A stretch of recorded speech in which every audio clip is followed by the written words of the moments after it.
et bienvenue sur Préhistoric Ants. Alors aujourd'hui, bon, je devais pas faire de vidéo, c'est vrai que c'est les vacances, je me suis dit bon, ça sera tranquille, ça sera relax, mais au final, j'ai pas pu m'en empêcher de vous faire cette vidéo sur le sujet qui va suivre. Alors c'est fait à l'arrache, hein, c'est fait tranquillement.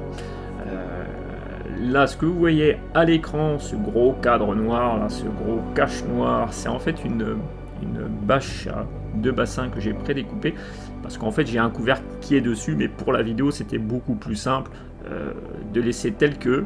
Je vous laisse un peu le mystère. On va parler de ce qu'il y a dans le nid. Le nid, je vous le présenterai dans une prochaine vidéo, c'est-à-dire vraiment une prochaine vidéo où j'ai introduit le nid, enfin bref, et tout ça. Avant cela, je voulais vous montrer aussi ce qui s'est passé. Les galeries se sont effondrées dans le nid creusable, par ma faute. Hein.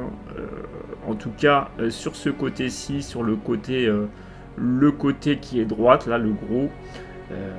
Là, le petit côté, ça s'est effondré naturellement après, hein, quelques jours après.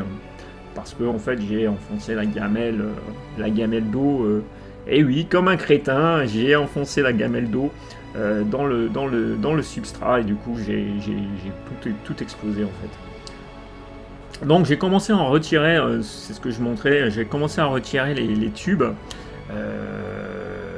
qui étaient sur le côté, complètement sur la droite. Là j'attends avec impatience de retirer ces tubes là aussi, mais bon, il y a des fourmis qui sont encore sous la surface. Et là on va vous faire on va dévoiler en fait des secrets de cette bâche. Alors c'est parti, on retire, et qu'est-ce qu'il y a? Paf, il n'y a plus de cocon. Enfin bref, vous comprendrez pourquoi je vous dis il n'y a plus de cocon, parce que je vous le montrerai plus dans la prochaine vidéo. Et là on a une tonne d'œufs dans différents endroits. Voilà, il y a 3 petits endroits là, mais il y a beaucoup d'œufs. Alors les œufs ont été pondus, enfin les premiers œufs ont été pondus en août, donc début août. Il y a 4 semaines environ, je m'en suis rendu compte il y a quelques temps, il y en avait beaucoup moins. Là, elle a repondu la gine, mais elle a vraiment fait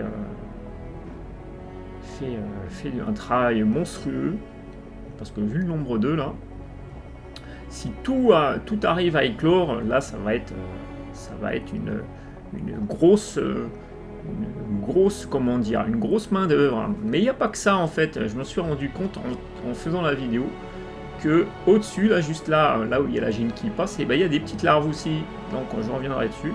Là on voit la gine, elle est en train de remonter. Et là on voit les petites larves, ça veut dire que ça fait 4 semaines. En gros, ça fait 4 semaines que les premiers œufs, ces premiers œufs ont été pondus. Et il y a les premières éclosions. Donc ça va promettre du lourd, on verra un petit peu ce qui va se passer. En tout cas, on va suivre ça au fur et à mesure. Tiens, il y en a une qui est en train de porter des œufs. En tout cas, je vous dis à plus, et on suit cette évolution. Hein.